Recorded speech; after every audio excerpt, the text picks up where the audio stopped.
God, and to fear the flame, and to burn the crowd that has a name,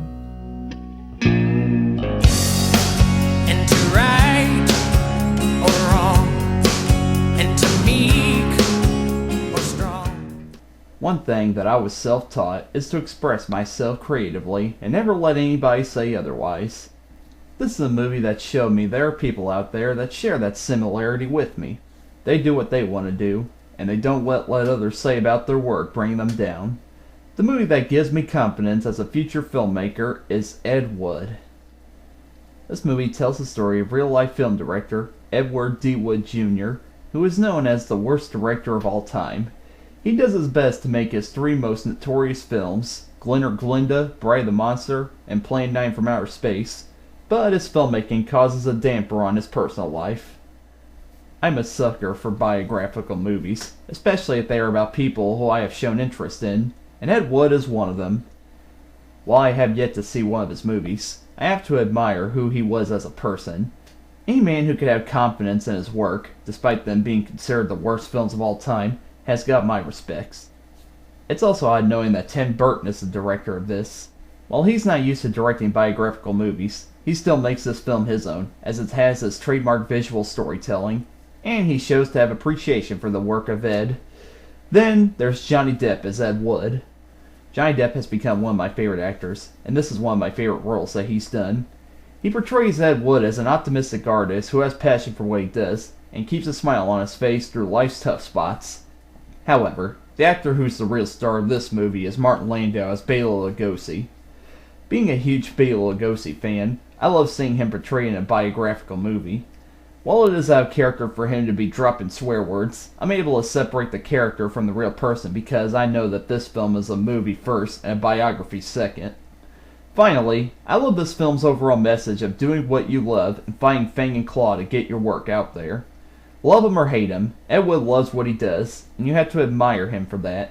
As Orson Welles tells Ed Wood in this film, visions are worth fighting for. Those are words I'll forever stick by. And this is one film that shows that even the worst artists are still artists. The next film is based off of a band that I got into last year. I was such a fan of their music that I just had to check out this movie. Little did I know is that this film would become an absolute favorite of mine because it truly is a film that takes advantage of being a visual piece of media. That film is Pink Floyd's The Wall. Based off Pink Floyd's acclaimed and successful album of the same name, this film tells the story of Pink, a troubled rock star whose life has gotten the best of and is ready to separate himself from the rest of the world. What follows is a descent into madness and becoming the very thing that he hates. It's surprising to me that such a masterful film could come out of such a troubled production. The director, Alan Parker, constantly locked horns with both Pink Floyd's frontman, Roger Waters, and the film's lead animator, Gerald Scarfe. If this is a film that came from them fighting with each other, then I can only imagine how amazing it would have turned out if they got along. The film rarely features any dialogue, and instead plays the music from the album over visuals. While I prefer the music from the album, it's still great to hear. It matches well with what's on screen. Speaking of visuals, this film is known for its animated sequences by Gerald Scarfe and his team. Being an animation lover, these are my favorite parts of the film as they have very grim style to them, and are full of well-executed symbolism. Finally, this film is a great documentation of what I'm sure all of us go through, the want to be isolated. Pink goes through several tragic things that I'm sure most of us have gone through, such as his father being killed in World War II, his mother being overprotective, his education forcing him to conform, and finally, his wife cheating on him. These kind of things are enough to drive someone into insanity, and that's exactly what happens to Pink, and it's one surreal trip into madness. Pink Floyd's The Wall might be considered a mess of a film to some, but to me, it's a visual treat that I consider junk food for the eyes. Next is a film that I'm sure everybody has seen at a young age. Those who haven't didn't have a childhood. It's a fantasy film that sums up all of our dreams and imagination into one magical journey. That film is The Wizard of Oz. Bored of her life in Kansas, a young girl named Dorothy wishes to run away from home. However, when a tornado strikes her farm, she is transported into a magical land of Oz, where she goes to see a wizard to take her back home to Kansas. Along the way, she meets new friends to go along with her, and tries to avoid the evil Wicked Witch of the West. This is one of the most beloved films of all time, and it's not hard to see why. As a child, we all dream of fantasy lands for us to go on adventures in, and this movie shows us an example of that kind of imagination.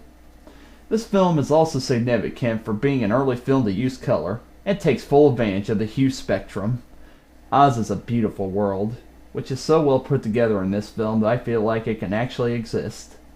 I always love looking at it whenever I watch this film. I also love the characters. The Scarecrow Tin Man Lion remind me of my friends who had certain flaws about them that they were always trying to fix, and the Wicked Witch of the West is one of my favorite villains of all time.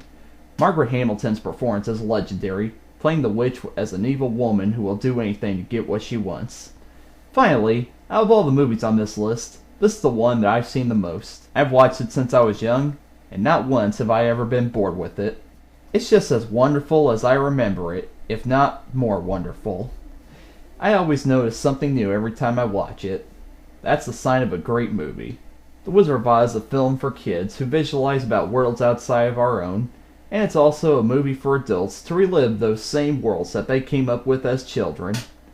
It's a movie that makes me believe that there really is a land over the rainbow. As you know, I'm not much of a comic book fan, but there are a handful of comic book superheroes I love. While I prefer animated adaptations of my favorite heroes, I give big tips of the hat to comic book movies that make me feel like I'm watching the comic book on screen. I've already talked about The Mask and The Crow. Now it's time for me to talk about the movie starring my favorite comic book hero, Batman. In this film, the Caped Crusader must stop the Joker from turning Gotham City into his own anarchic playground. This film has fallen into obscurity thanks to Christopher Nolan's recent Dark Knight trilogy, but if you ask me, this is the true big screen version of Batman.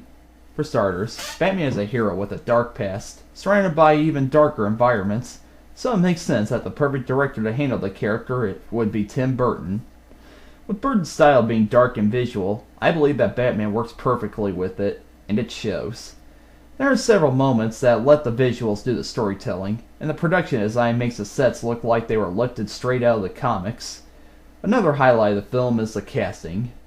Michael Keaton proves that he has a hidden talent within him as he pulls off a dramatic role. As Bruce Wayne, he's quiet and subtle, but as Batman, he's ruthless and dark, contrasting both personas very well. However, the actor who steals the movie is none other than Jack Nicholson as the Joker. Jack has always been great at performing insane characters, so it makes perfect sense to let him play the most insane character of them all. Jack proves he was born to play the character as he performs the Joker as a comedy-loving psycho who causes destruction and has lots of fun doing it. I laugh at what he does just as much as he does, and I feel sadistic about it. So, while I feel that this is my big screen version of Batman, I feel it is lacking the strong supporting characters of the Batman universe. However, to the film's credit, it's not about them. It's mostly about the story between Batman and the Joker, and I think that it plays out in an entertaining way. Also, the action scenes aren't anything to write home about, but when it comes to Batman, I'm mostly interested in the stories and the characters, so the lack of action doesn't bother me. So, Batman is my idea of how a comic book movie should be made. It substitutes gunplay and explosions for story, visuals, and characters, and I have a fun time watching it. You know how The Expendables is a movie that puts all the biggest action stars in one film? Well, a long time ago, a movie was made that put all the best comedians in one film. The result is a madcap and epic comedy film that takes advantage of all the talent it has and still manages to be a hilarious movie by itself. It's none other than Stanley Kramer's masterpiece, It's a Mad, Mad, Mad, Mad World.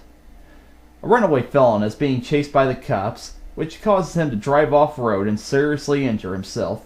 Random bystanders gather around him as he says he buried a large sum of cash under a big W in Southern California right before he finally kicks the bucket. So, the bystanders each make a mad dash for the money, getting themselves involved in several wacky situations. This movie is the best example of an epic comedy, as it gets to Lawrence of Arabia levels of bigness. There are several car chases, crashes, explosions, and several other occurrences that I can't even begin to describe. What makes this movie work so well is it gives enough time to each character for us to see what their strengths are, as well as their weaknesses, which are taken advantage of by the other characters, leading to some hilarious comedy. This movie also takes a humorous look at how greed has a hold over humans, and it's what ultimately leads to all the characters getting what they deserve in the end. On top of the main stars of the film, which include, but are not limited to, Spencer Tracy, Milton Berle, Mickey Rooney, Buddy Hackett, Jonathan Winters, Phil Silvers, and Sid Caesar, there are also several cameos from the biggest names in comedy, from Buster Keaton to Jerry Lewis to Jack Benny, and even the Three Stooges have a brief non-speaking cameo. This is a movie that takes advantage of every possibility that's handed to it, and it handles everything it sets out to do in a perfect manner. This is what you would get if Akira Kurosawa directed a comedy movie, and it's a film that I want to watch again every time I finish viewing it. You know me, I'm a huge fan of classic monster movies. The monster movies I always wanted to see were the legendary Universal monster movies, but my mom could never find them at the video store. I never got to see them until a few years ago, and I'm so glad that I did. As a kid, I don't think I would have been able to appreciate how well made they are. However, the one that I think stands out from all of them is Bride of Frankenstein. Shortly after the first movie, the monster is on the loose and causing trouble, while Victor Frankenstein is being pestered by a fellow scientist to create another monster. When the other scientist gains the trust of Frankenstein's monster, he feels he can use it to persuade Frankenstein into getting his way. This is a different kind of monster movie. It's not about a monster running around killing people for entertainment purposes. It brings up serious themes to influence some strong thinking. It portrays Frankenstein's monster as a sympathetic creature who is misunderstood and only kills out of fear. Boris Karloff pulls off some top-notch acting by being able to make the creature come off as lovable while rarely speaking. The scene that involves the monster befriending the blind man is one of my favorite film scenes of all time, as it's both heartwarming and hilarious. Another positive of the film is the evil scientist, Dr. Pretorius, one of the most underrated villains in film history. He's driven by one for power, and he's a master manipulator who knows how to get what he wants. Overall, there's just no other horror film like this. In fact, it's such a fantastic film that it becomes more than just a spectacular horror film. It's a remarkable movie by itself. After all, its main question is who the real monsters are. The creations or the creators? I can't think of any other comedy movie that made me laugh as much as this one. It has comedy that comes fast and furious. It may cause me to die of laughter one of these days. It's regarded as not only one of the best comedies ever, but one of the best films ever. It's none other than the movie that took anarchy comedy to a new level, Duck Soup. In this Marx Brothers vehicle, Groucho plays a man who becomes the leader of a country called Fredonia and abuses his power to pick fights with a rival country. This is a movie that lampoons politics like no other. It flat says that the world leaders are man-children who just like to pick fights for the heck of it. That's so true, and yet so hilarious at the same time. Of course, this wouldn't be a Marx Brothers movie without the other brothers. Harpo and Chico play two spies from the other country who are keeping track of Groucho, but they're not very good at their jobs. And Zeppo, in what would be his last Marx Brothers movie, is Groucho's secretary who sticks by him. Finally, the biggest thing I love about this movie is the comedy. This movie is only an hour long, so it has to speed up its plot as fast as it can, which only enhances the movie. The jokes and routines come so quickly that I miss a lot of them, and there are so many that I'm always discovering every time I watch this movie. In the wrong hands, this film could have been too fast and lost focus, but thanks to the talent of the Marx Brothers and the supporting actors, the jokes don't feel too fast, and each one of them hit the mark perfectly. This is one of those movies that can't be described and talked about. It just has to be watched. It's a madcap and fast comedy that hits you constantly with hard jokes that will make you laugh until it hurts. When I first saw this movie, it was the moment that I decided that I wanted to be an animator. It made me see animation from a completely different view. It made me fall in love with it all over again. It's the love letter to our childhoods, Who Framed Roger Rabbit. In 1940s Hollywood, a famous cartoon character is accused of murder, but the character claims he's innocent. So, he seeks the help of a private detective who has a prejudice against toons to help clear his name and bring the real murderer to justice. Wow, what can I say about this film that hasn't been said already? For starters, from a technical standpoint, this is an innovative film. It was able to make cartoon characters feel like they're right there with the actors. While combining cartoon characters with real actors wasn't new at the time, the way the film pulled it off is a landmark of filmmaking. The acting is also great. Bob Hoskins is perfect as Eddie Valiant, a character who hates toons, but soon gets over his prejudice and learns to accept them. Christopher Lloyd is also menacing as Judge Doom, who is a toon's worst nightmare. And, the most significant fact of all, this film sparked a re-interest in animation, leading to the innovative cartoons being created in the next decade, and then being just as loved by adults as they were by children. While this movie works great as a film by itself, there's a big reason why I love it. Like I said, the film made me want to get into animation. It took my breath away seeing all of my favorite characters on film all at once. From seeing Daffy and Donald having a slugfest piano duel, to Bugs and Mickey tricking Eddie together, it was a dream I had as a child come true. This film shows us that cartoon characters are more than just a series of ink and paint on pieces of celluloid. They're just like you and me. They're humans who go through the same problems like we do, and they do their best to get by in the world. Their main purpose in life is to entertain us, giving us escapes from all the miseries of the outside world. They're just as human as we are, if not more. Who Framed Roger Rabbit is one of those movies we dream about during childhood that actually ended up being created, and more than lives up to the hype. It's a movie that reminds me why I love animation so much. Alright, time for me to finally get to a Disney animated movie. Yes, I'm a huge Disney fan, and I have been since childhood. I've seen many Disney films, and it was really hard for me to pick which one I think is the quintessential Disney classic. I finally settled on one film that I think sums up what Disney stands for the best, and what entertains me most as a movie. It's none other than the studio's second animated film, Pinocchio. Based off the classic Italian novel, a woodcarver makes a puppet that is brought to life by a blue fairy, and the puppet ends up on a journey to test his good nature. This isn't exactly a Disney film I watched much as a kid, but when I rewatched it as an adult, I found a whole new appreciation for it. It's the perfect story that is a journey of manhood, as Pinocchio learns that the best way to survive in the world is to be honest, brave, and caring. The animation is also top-notch for Disney, despite the fact that this is only their second film. There are a lot of difficult shots and animations that look like they would have been impossible to do, but since they're in this film, it means the crew was able to pull them off. That's a little bit of dark content that this film contains. I think the best family movies are ones that aren't afraid to push how far they can go when it comes to the scary content.